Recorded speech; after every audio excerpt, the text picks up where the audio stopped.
यथा दीपो निवातस्थो नेङ्गते सोपमा स्मृता योगिनो यथ चित्तस्य युञ्जतो योगमात्मनः।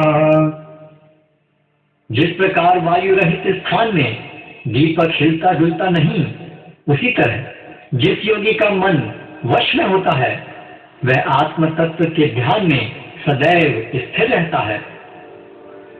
यत्रो परमेते चित्तं निरुद्धं योग सेवया यत्र चैवात्मनात्मानं पश्यन्नात्मनि तुष्यति सुखम् आत्यन्तिकं यत् बुद्धिर्ग्राह्यमतीन्द्रियं वेत्ति यत्र न चैवायं स्थितश्चलति तत्त्वतः यं लब्ध्वा च परं लाभं मन्यते नाधिकं ततः यस्मिन् स्थितो न दुःखेन गुरुणापि विचाल्यते तं विद्यात् दुःख संयोग वियोगं योग संज्ञितम्।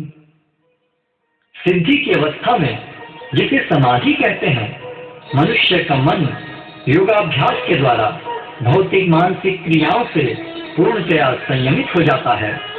इस सिद्धि की विशेषता यह है कि मनुष्य शुद्ध मन से अपने को देख सकता है और अपने आप में आनंद उठा सकता है। उस आनंदमयी स्थिति में वह दिव्य इंद्रियों द्वारा असीम दिव्य सुख में स्थित रहता है। इस प्रकार स्थापित मनुष्य कभी सत्य से विपथ नहीं होता और इस सुख की प्राप्ति हो जाने पर वह इससे बड़ा कोई दूसरा लाभ नहीं मानता। ऐसी स्थिति को पाकर मनुष्य बड़ी से बड़ी कठिनाई में भी विचलित नहीं होता। यह निस्संदेह भौतिक संसर्ग से उत्पन्न होने वाले समस्त दुखों से वास्तविक मुक्ति है। सनिश्चयेन योक्तव्यो योगो निर्विण्ण चेतसा संकल्पप्रभवान् कामान् त्यक्त्वा सर्वान् शेषतः मनसैवेन्द्रियग्रामं विनियम्य समन्ततः। मनुष्य को चाहिए कि संकल्प तथा श्रद्धा के साथ योगाभ्यास में लगे और पथ से विचलित न हो। उसे चाहिए कि मनोधर्म से उत्पन्न समस्त इच्छाओं को निरपवाद रूप से त्याग दे और इस प्रकार मन के द्वारा सभी ओर से इंद्रियों को वश में करे। शनैः शनैरुपरमेत् बुद्ध्या धृति गृहीतया आत्मसंस्थं मनः कृत्वा न किंचिदपि चिंतयेत्। धीरे धीरे क्रमशः पूर्ण विश्वास पूर्वक बुद्धि के द्वारा समाधि में स्थित होना चाहिए और इस प्रकार मन को आत्मा में ही स्थित करना चाहिए तथा अन्य कुछ भी नहीं सोचना चाहिए। यतो यतो निश्चरति मनश्चंचलं स्थिरं ततस्ततो नियम्यैतत् आत्मन्नेव वशं नयेत्। मन अपनी चंचलता तथा अस्थिरता के कारण जहाँ कहीं भी विचरण करता हो, मनुष्य को चाहिए कि उसे वहां से खींचे और अपने वश में लाए। प्रशांत मनसं येनं योगिनं सुखमुत्तमम् उपैति शांत रजसं ब्रह्मभूतम कल्मषम्। जिस योगी का मन मुझ में स्थिर रहता है वह निश्चय ही दिव्य सुख की सर्वोच्च सिद्धि प्राप्त करता है। वह रजोगुण से परे हो जाता है। वह परमात्मा के साथ अपनी गुणात्मक एकता को समझता है और इस प्रकार अपने समस्त विगत कर्मों के फल से निवृत्त हो जाता है। युञ्जन्नेवं सदात्मानं योगी विगत कल्मषः सुखेन ब्रह्म संस्पर्शम् अत्यंतं सुखमश्नुते। इस प्रकार योगाभ्यास में निरंतर लगा रहकर आत्म संयमी योगी समस्त भौतिक कल्मष से मुक्त हो जाता है और भगवान की दिव्य प्रेमा भक्ति में परम सुख प्राप्त करता है। सर्वभूतस्थमात्मानं सर्वभूतानि चात्मनि ईक्षते योगयुक्तात्मा सर्वत्र समदर्शनः। वास्तविक योगी समस्त जीवों में मुझको तथा मुझ में समस्त जीवों को देखता है। निस्संदेह स्वरूप सिद्ध व्यक्ति मुझ परमेश्वर को सर्वत्र देखता है। यो मां पश्यति सर्वत्र सर्वं च मयि पश्यति तस्याहं न प्रणश्यामि स च मे न प्रणश्यति। जो मुझे सर्वत्र देखता है और सब कुछ मुझ में देखता है, उसके लिए न तो मैं कभी अदृश्य होता हूँ और न वह मेरे लिए अदृश्य होता है। सर्वभूत स्थितं यो मां भजत्येकत्वमास्थितः सर्वथा वर्तमानोऽपि स योगी मयि वर्तते। जो योगी मुझे तथा परमात्मा को अभिन्न जानते हुए परमात्मा की भक्ति पूर्वक सेवा करता है, वह हर प्रकार से मुझ में सदैव स्थित रहता है। आत्मौपम्येन सर्वत्र समं पश्यति यो अर्जुन सुखं वा यदि वा दुःखं स योगी परमो मतः।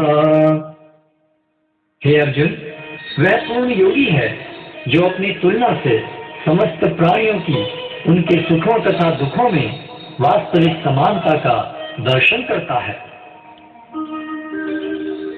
अर्जुन उवाच योऽयं योगस्त्वया प्रोक्तः साम्येन मधुसूदन एतस्याहं न पश्यामि चञ्चलत्वात् स्थितिं स्थिराम्।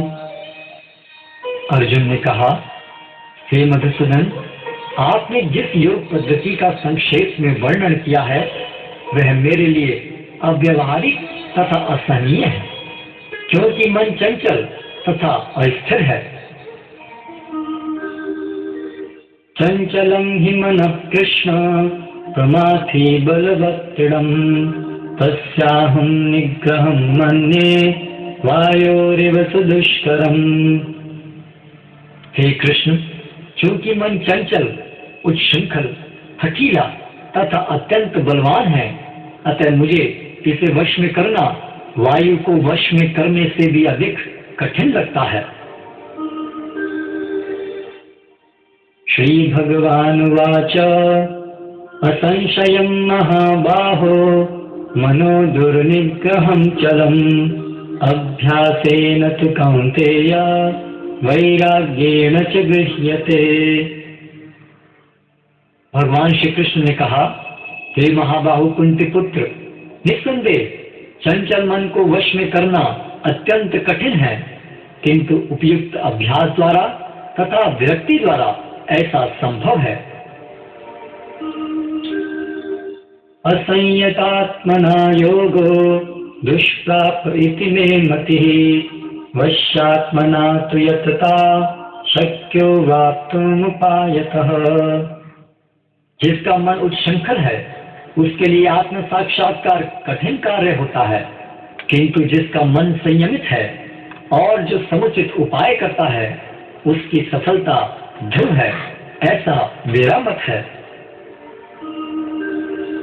अर्जुन उवाच अयति हि शुद्धयोपेतो योगात् चलितमानसः अप्राप्य योग संसिद्धिं कां गतिं कृष्ण गच्छति।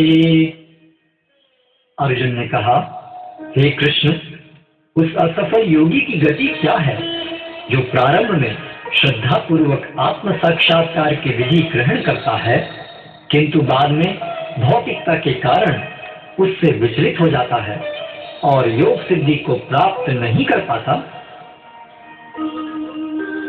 कश्चिन्नो भय विभ्रष्ट छिन्नाभ्रमिव नश्यति अप्रतिष्ठो महाबाहो विमूढ़ो ब्रह्मणः पथि।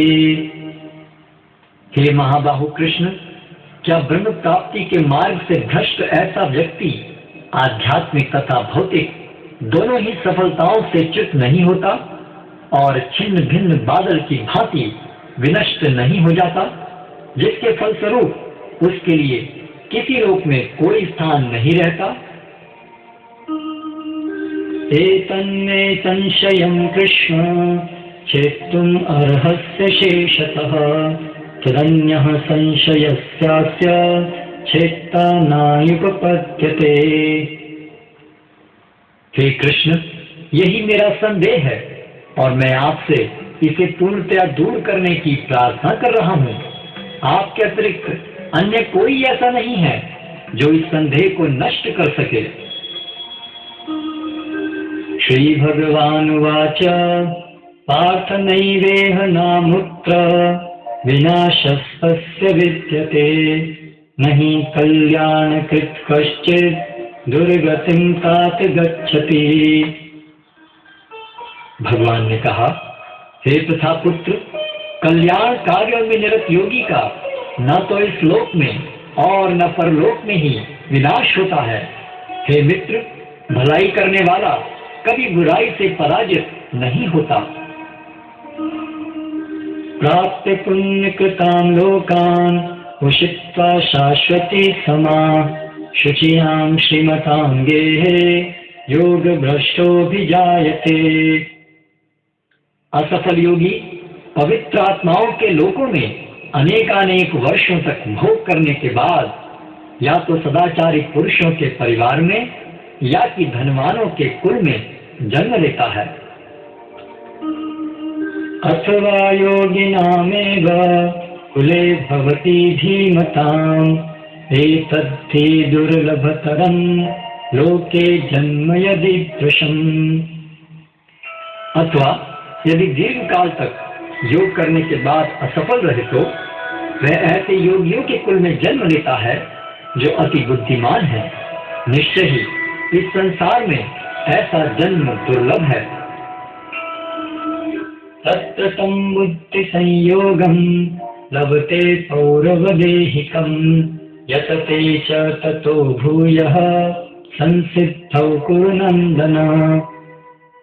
हे कुरुनंदन, ऐसा जन्म पाकर वह अपने पूर्व जन्म की दैवी चेतना को पुनः प्राप्त करता है और पूर्ण सफलता प्राप्त करने के उद्देश्य से वह आगे उन्नति करने का प्रयास करता है। पूर्वाभ्यासेन तेनैव ह्रियते यवशोऽपि सः जिज्ञासुरपि योगस्य शतब्रह्माति वर्तते। अपने पूर्व जन्म की दैवी चेतना से वह न चाहते हुए भी स्वतः योग के नियमों की ओर आकर्षित होता है। ऐसा जिज्ञासु योगी शास्त्रों के अनुष्ठानों से परे स्थित होता है। प्रयत्नाद्यतमानस्तु योगी संशुद्धि किल्बिषः अनेक जन्म संसिद्धः ततो याति परां गतिम्। और जब योगी समस्त कलमश से शुद्ध होकर सच्ची निष्ठा से आगे प्रगति करने का प्रयास करता है तो अंततोगत्वा अनेकानेक जन्मों के अभ्यास के पश्चात सिद्धि लाभ करके वह परम गंतव्य को प्राप्त करता है। तपस्विभ्योऽधिको योगी ज्ञानिभ्योऽपि मतोऽधिकः कर्मिभ्यश्चाधिको योगी तस्मात् योगी भवार्जुन। योगी पुरुष तपस्वी से, ज्ञानी से तथा सकाम कर्मी से बढ़कर होता है। अतः हे अर्जुन, तुम सभी प्रकार से योगी बनो। योगिनामपि सर्वेषां मद्गतेनान्तरात्मना श्रद्धावान् भजते यो मां समे युक्ततमो मतः। और समस्त योगियों में से जो योगी अत्यंत श्रद्धा पूर्वक मेरे परायण है, अपने अंतःकरण में मेरे विषय में सोचता है और मेरी दिव्य प्रेमा भक्ति करता है, वह योग में मुझसे परम अंतरंग रूप से युक्त रहता है और सबों में सर्वोच्च है। यही मेरा मत है।